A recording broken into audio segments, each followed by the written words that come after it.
लोकसभा चुनावों के लिए भाजपा समेत विपक्षी दलों ने तैयारियां शुरू कर दी हैं। विपक्षी दलों के गठबंधन इंडिया में भी लोकसभा चुनावों की सीटों के बंटवारे पर चर्चाएं तेज हुई हैं। इंडियन एक्सप्रेस की एक रिपोर्ट के मुताबिक फरवरी में भाजपा में राष्ट्रीय परिषद की बैठक होगी और इसमें देश भर के नेताओं के लिए गाइडलाइंस को अंतिम रूप दिया जाएगा। सूत्रों का कहना है कि पार्टी नेतृत्व मौजूदा सांसदों का टिकट काट सकता है। साथ ही पार्टी लोकसभा चुनावों में अधिकतम सीटों पर भी लड़ेगी। सूत्रों का कहना है कि अगर बहुत अहम और बड़े नेता की बात छोड़ दें तो बीजेपी 70 साल से ऊपर के उम्मीदवारों को चुनाव में टिकट नहीं देगी। अखबार लिखता है कि पीएम मोदी की अध्यक्षता वाली पार्टी की केंद्रीय चुनाव समिति इस महीने के आखिर में मिल सकती है ताकि लोकसभा चुनावों में उम्मीदवारों की पहली लिस्ट के नाम जारी किए जा सकें। अखबार से पार्टी से जुड़े सूत्र ने कहा कि पीएम मोदी ने पहले ही संकेत दे दिए हैं कि पार्टी महिलाओं और युवाओं पर ध्यान केंद्रित करेगी। इसे हासिल करने के लिए पार्टी 70 साल से ऊपर के सांसदों का टिकट काट सकती है। हालांकि अगर ये नेता बड़े कद के हुए तो ऐसा होने की उम्मीद कम रहेगी। बीजेपी के 56 लोकसभा सांसद 70 साल या उससे ऊपर की उम्र के हैं। इनमें राजनाथ सिंह, गिरिराज सिंह, राजेंद्र अग्रवाल, रविशंकर प्रसाद, SL Ahluwalia, PP Chaudhary, Santosh Gangwar, Radha Mohan Singh, Jagdambika Pal, Arjun Ram Meghwal, Shripad Naik, Rao Inderjit Singh, VK Singh जैसे नेता शामिल हैं। पीएम मोदी भी 73 साल के हैं।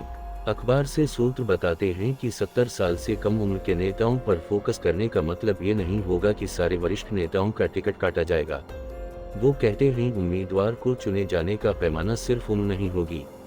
ऐसे नेता जिनका काफी योगदान रहा होगा उन्हें भी टिकट दिया जाएगा। पार्टी को लोकसभा में भी अनुभवी नेता चाहिए होंगे। 2019 में भाजपा ने 303 सीटें जीती थीं। इस बार भाजपा 400 पार का नारा दे रही है। बीते लोकसभा चुनावों में भाजपा ने 436 उम्मीदवारों को चुनावी मैदान में उतारा था।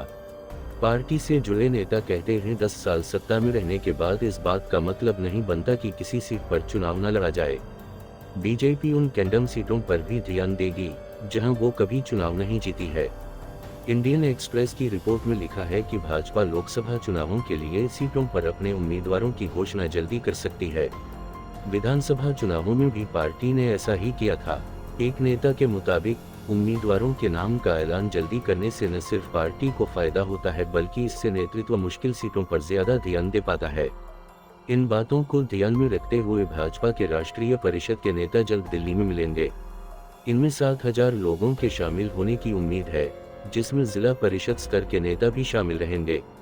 केंद्रीय नेतृत्व जनवरी के आखिर में इस बैठक में बुलाए जाने के निमंत्रण भेजना शुरू कर देगी। इस बैठक में पीएम मोदी की 10 साल की उपलब्धियों को गिनाया जाएगा। साथ ही पार्टी नेताओं को ज्यादा लोगों तक पहुंचने से जुड़ी गाइडलाइंस भी बताई जाएंगी।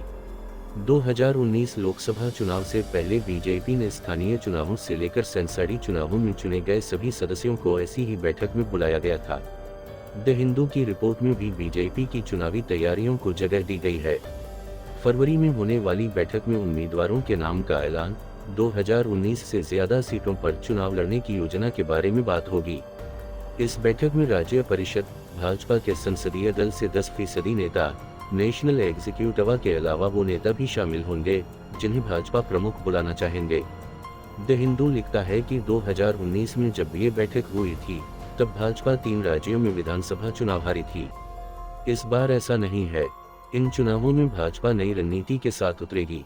इस रणनीति के तहत उम्मीदवारों के नाम का ऐलान चुनाव की तारीख की घोषणा से पहले ही कर दिया जाएगा। विधानसभा चुनावों में भी भाजपा ने ऐसा किया था और इसका फायदा भी देखने को मिला है।